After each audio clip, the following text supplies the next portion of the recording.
अस्सलाम वालेकुम। आज मैं आपके साथ शेयर करने जा रही हूँ बहुत ही अहम रेसिपी। मैं बताऊंगी आपको कि कलेजी की बू या इसकी स्मेल कैसे ख़त्म की जा सकती है।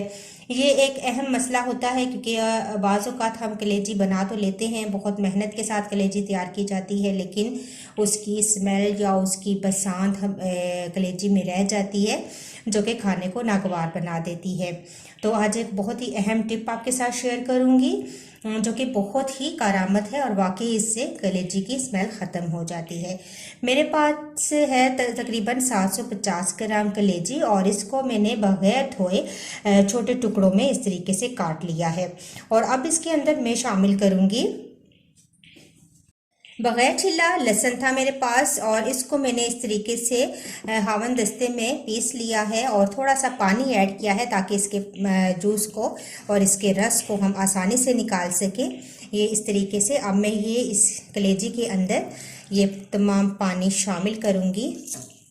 1 टेबल स्पून मैंने पानी शामिल किया था ताकि अच्छा सा ये रस निकल जाए, जो कि इसमें है वो भी शामिल कर देंगे। अब हम कलेजी को इस तरीके से मिक्स कर लेंगे ताकि लहसुन का तमाम जो रस है वो तमाम कलेजी में अच्छा सा जज्ब हो जाए। इसके बाद जो मैं दूसरी चीज़ शामिल करूँगी वो है आटा। घर का की रोटी का आम आटा जो होता है गंदम का वो है, बगैर छना हुआ आटा है। मेरे पास चक्की का आटा है, आप जो नॉर्मल यूज़ करते हैं वो भी इस्तेमाल कर सकते हैं।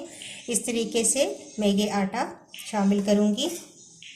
तकरीबन 2 से 3 टेबल स्पून ये आटा शामिल करेंगे।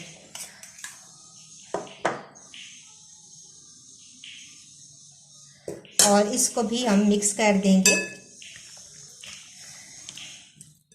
अब जो तमाम स्मेल है कलेजी की, इसको जितनी भी बू है वो तमाम ये आटा अपने अंदर जज्ब कर लेगा और कलेजी हमारी बहुत अच्छी साफ़ सुथरी धुल भी जाएगी और इसकी स्मेल भी ख़त्म हो जाएगी।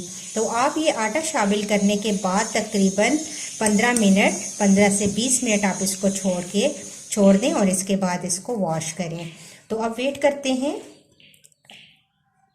15 से 20 मिनट जब गुजर जाएं तो इसके अंदर फिर हम डालेंगे पानी और इसको अच्छे तरीके से वॉश कर लेंगे। मल के धोएंगे, तमाम ब्लड और इसकी स्मेल आटे में चली जाएगी और हमारी बहुत अच्छी कलेजी साफ़ हो जाएगी। 2 से 3 बार पानी डालकर कलेजी को अच्छा सा धो लें। दूसरी दफ़ा पानी डालें।